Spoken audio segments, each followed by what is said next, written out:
What's up, everybody? It's your boy Wes Grant. You're watching Suburban Nerd. This is a channel where I give my nerd views with today's nerd news. I also do movie reviews or TV show reviews. And today's show I'm reviewing is, as you see on the title, Wandavision. Yes, Wandavision episode 3 of season 1, right? So, if you guys didn't see my last review of episode 1 and 2 that aired at the same time, I pretty much gave the vibe that it's a pretty good show. The first episode, I believe, was in like the Honeymooners in the I Love Lucy era, and then the one after that was more like the Bewitched era, you know? And this one is jumping forward again, and it's jumping to, I believe, it gave the vibe of a Partridge Family or a Brady Bunch, you know? And like I said, I'm not mad at it. I do enjoy those shows, so I'm just gonna go into it. If you haven't seen any of my reviews, I pretty much give my pros, my cons, and then I kind of give a grade at the end, and then that's pretty much it. So the things that I saw and I realized about the show. Now, going into this, I kind of had no idea what was going to be going down because Wanda and Vision, like I said, they're very cool characters, but they're not my favorite characters in the MCU.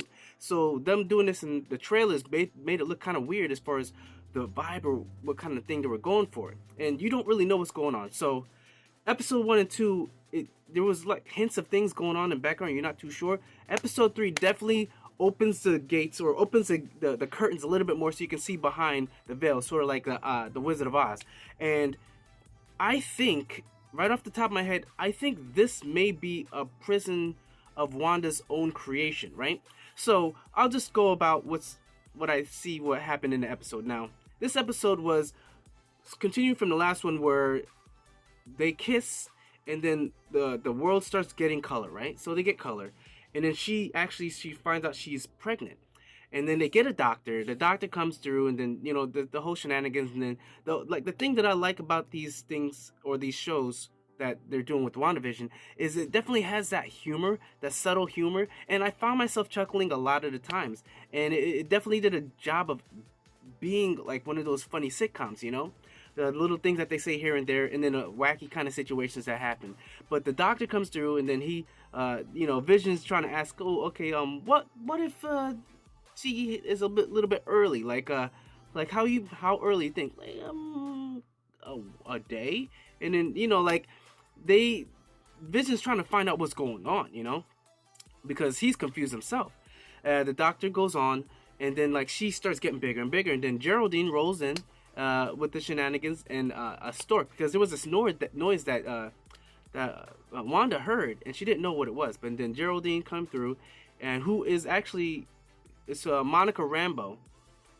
She's Monica Rambeau, which is the daughter of Maria Rambeau, which was the lady that was a jet fighter pilot in the Captain Marvel movie. So the little girl that you see in the Captain Marvel movie that kind of chose the colors for Captain Marvel, that is supposed to be her. That is Geraldine, whose real name is actually Monica Rambeau, right? So just getting that out of the way. Now, she rolls up and she's asking, having a little talk, and this stork comes out of nowhere, right? And I'm trying to figure out what the stork means. And I thought it was just a metaphor for like a stork and a baby's coming. That's what I took it as. I didn't know if there was any other reasons for that, but that's just my train of thought of why that stork was coming through and walking all over the place, because it's forecasting the baby. There's babies coming, and that she's not gonna be able to control kind of what happens. Sort of like how you say, like there was this show where the girl, she would wiggle, no, not wiggle, no, that was Bewitched. The girl, I remember the girls used to stop time, so she used to kind of just do a bunch of stuff like this, like her power was just so overwhelming, but she would kind of do things, and her father had to teach her. But I don't know if the kids are going to be like that, because as of right now, that's what seems like Wanda. Because at first I didn't know if Wanda was being captured or trapped here, but I think what's happening is after the things that happened in Age of Ultron and in Infinity War, where she lost her brother Pietro, and then she lost Vision, that I think she might have had a mental break, and then maybe they were treating her, and then her break started like warping reality, and I think they might have got like basically technology to put around a diameter, which happens to be in this town, and and Wanda changed it, because if you guys don't know the storyline of House of M, she basically has a break and basically whispers the words "no more mutants" and basically wipes out, like, was it 90% of mutants, and only a small hand of them, and then the small hand are royalty, I believe. So it's not so much like they're looked at as like a danger to the human race. They're just looked at like as far as powerful and kings and stuff like that. So I think that's might be what's going on with this. I think this is sort of like a twist on the House of M, but except it's in a smaller area, and because these people, like there was these moments like when Vision went outside after getting the doctor, bringing him in or whatever, and he sees They sees Herb. Herb is he's cutting some plants or whatever, and then he looks back and Herb is cutting through the block kind of border, and he was like, "Are you okay?" He was like, "Yeah, why? What's going on, man?"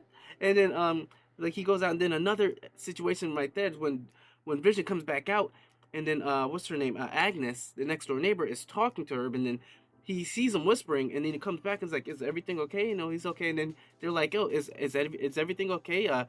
Is Geraldine? Maybe you shouldn't trust her so much." And then they're like, "Why? What's the thing?" And then Herb is about to say something, and I believe Agnes is a witch in the comics. Like it's not the same name, but there was a thought going around that maybe she was the one holding her. But when she turns to look at Herb after he was about to say something, she had this look of terror, like being terrified. So that I was like, no, that she looks way too scared to be in control. So that she probably isn't. But then the whole thing where, skipping forward, they have the baby. The baby, it turns out to be two babies. The doctor, he gets brought over there by Vision, but then he gets brought back. Well, he's walking out, and then he was like, "Oh, so hopefully you enjoy your vacation." And the doctor says something weird, like, "No, I don't think I'm going." He was like, "Why?" He was like, I don't. There's no escaping this town," which was a little bit of a hints as to something that's not going right. And Geraldine, she's watching Wanda, and Wanda starts humming a song that was from her country, right? And she sang something, and then Geraldine is like, "You lost. Pietro died in the Age of Ultron, in the Battle of Ultron," but it's like she didn't think. It's like it just came to her, like she was just coming to and remembering. And then when Wanda was like, "What did you say?" and she was like, "Oh no, I just said like over the two beautiful babies." She was like, "No, you didn't. What did you say?" And she starts looking terrifying. She actually looks scary, and that's when I'm like, "Yo, she might be the one in control of this," because whenever something weird's gonna happen, it's like she kind of like stops it. So that's when all of a sudden you see Geraldine, she's missing. Um, Vision comes in. He's like, "Oh, where'd Geraldine go?" And she was like, "Oh, she had to leave." And then that's when you see she gets shot out, which I saw in the trailer, shot out of the this like warped area, lands and rolls, and then all these shields, because she had a pendant that had a sword in it. And if you guys don't know Marvel, there's shield and then there's sword. Sword is the outer space, basically to protect the world from outside. Shield is to shield the world from everything coming in, and like and everything in the world, like take care of those stuff. Sword takes care of stuff in outer space. So like outer space defense, shield is inner. So that was already a hint that okay, yes. So this is Monica Rambeau. She's part of it, and she gets shot out. They surround her, weapons, because they don't know what came out of there. And then Vision, he's talking to her, and he's like, "Something's not right. I was talking to the doctor, and all this and all that." And then that's when Wanda does her thing, where she basically brings it back to time. Like whenever there's something that she doesn't like in the last episode where the someone came up out of the sewer, she's like, "No," and then it rewinds and boom, it goes back to before it happens. And then same thing with Vision. Vision, once he starts questioning things, all of a sudden she's like, "Nope," and then he kind of jumps, like skips back, and then he goes, and then he's just talking about the reason you're scared is because she was like, "I'm scared," and then she was like, "Maybe you are scared because of this and this. That's when she had to go back, and then he comes back and he's like, "Maybe you're just scared because you're a new mother and all that, and I'm gonna be here." And that makes me think that this may not be Vision. This may be like a figment of her creation, but she made him self-aware, and him being self-aware is actually coming to as far as realizing that something's not right, and she's just pretty much since she's in control of everything, she's just fixing it because her mind doesn't want to deal with her traumatic situation that she's actually in. And I think that she may be the villain come into the next episodes, like as far as movies, like, because I hear that she's supposed to be in Doctor Strange in a madness world, whatever the hell is multiverse of madness. And I don't know if this may be her little multiverse and if she breaks, but except the thing is, Spider-Man 3 comes out after this, and there's no talking of that. So I don't know if this is still going to be a contained situation, or if they're going to say that Spider-Man took place a little bit before this, and then like they can always do stuff like that, saying this took, like in the beginning says 3 years earlier, and then at the end you find out that this thing, there's like a pulse, and he's like, what the heck is that? And then go across the whole world, and then that's when Doctor Strange comes in. So those are my predictions. I don't know what's going on, but I still enjoyed this episode. It's very eerie, very creepy in some moments, like they've been sprinkling that in the other ones, but it's definitely been real prominent in this one. And I'm gonna give this episode a B as well, because I'm still not sure what's going on. I still had some fun chuckles, but I'm still kind of confused, and I'm still trying to learn what's going on. But those are my predictions, and don't pay no attention to that. That's a show I was watching. But if anything, thank you for watching.